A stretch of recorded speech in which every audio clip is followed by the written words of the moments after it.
हमने 3 कृषि कानूनों को वापस लेने का, रिपील करने का निर्णय लिया है।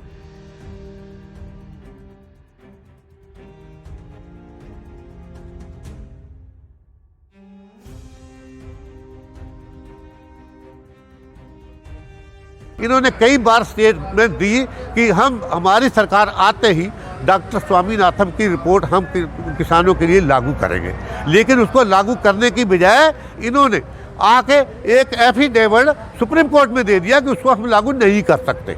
हमने नहीं, अब इन्हीं छोटी छोटी बातों को हम ये बात छोटी ये नहीं समझते, लेकिन प्रधानमंत्री ने जो बात कही वो पूरी नहीं उतरी। इसलिए इस बात के लिए कुछ लोगों के, हमारे सब संयुक्त मोर्चा के, हम किसानों के बीच में हम ये उम्मीद रखते हैं कि ये पहली वाली प्रक्रिया नहीं होगी।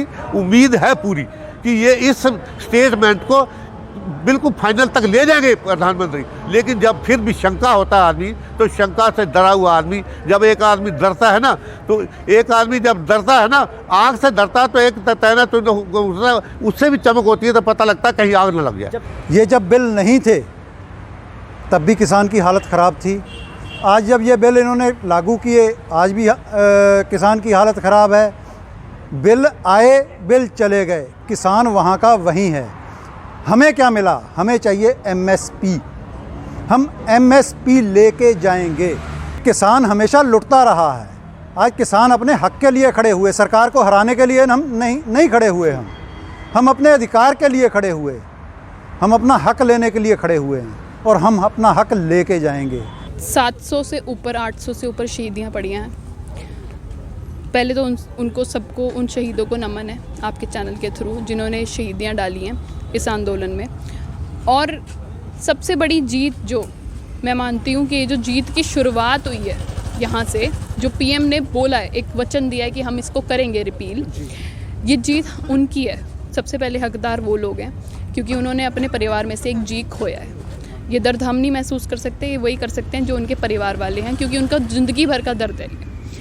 और जी हाँ, उनको शहीदों का दर्जा बिल्कुल दिलवाएंगे। अगर कोई 1 साल तक एक छोटी सी बात के लिए इतना बड़ा धरना लगाएगा, छोटी सी बात ही है, पर प्राइम मिनिस्टर के लिए कोई बड़ी बात तो नहीं है।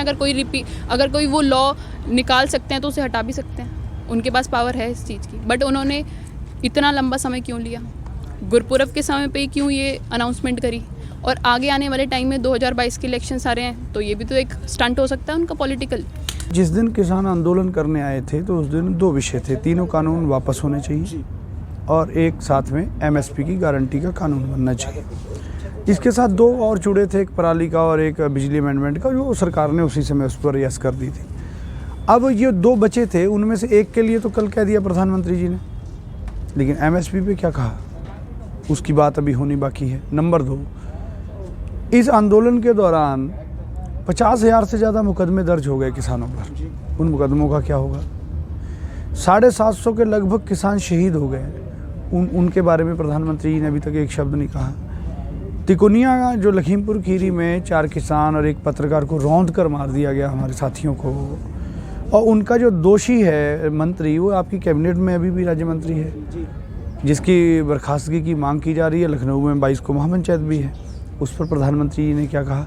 तो जब बहुत से सवाल अभी बाकी हैं जिन पे कोई बात ही नहीं हुई, तो कैसे जाया जाएगा वापस, बताइए। दूसरी बात, यहाँ पर बॉर्डरों पर जो किसान मजदूर आए थे वो संयुक्त किसान मोर्चा की कॉल पर आए थे और जाएंगे भी संयुक्त किसान मोर्चा के कहने पे, प्रधानमंत्री के कहने पे तो जाएंगे। न कोई वादा, न कोई यकीन, न कोई उम्मीद, मगर हमें तो इंतज़ार करना ही था। फिराक गोरखपुरी ने शायद यह शेर इसी माहौल के लिए लिखा होगा जब प्रधानमंत्री नरेंद्र मोदी ने गुरु पर्व के अवसर पर तीनों कृषि कानून रद्द करने की घोषणा कर दी। लेकिन सबसे बड़ी बात है कि कस्में, वादे, प्यार, वफा सब बातें हैं, बातों का क्या। इसीलिए किसान इस वक्त तीनों बॉर्डर पर फिलहाल डटे हुए हैं और इनका कहना है कि जिस प्रकार भारत सरकार ऑर्डिनेंस लाकर तीनों कानून को देश के सामने लेकर आई थी, उसी प्रकार से अपकमिंग विंटर सीजन में तीनों कानून को रद्द करे और एमएसपी गारंटी बना दे, तभी ये किसान तीनों बॉर्डर से खुशी खुशी चले जाएंगे। पीयूष कुमार की रिपोर्ट, गाजीपुर बॉर्डर से न्यूज़ बैंडर के लिए।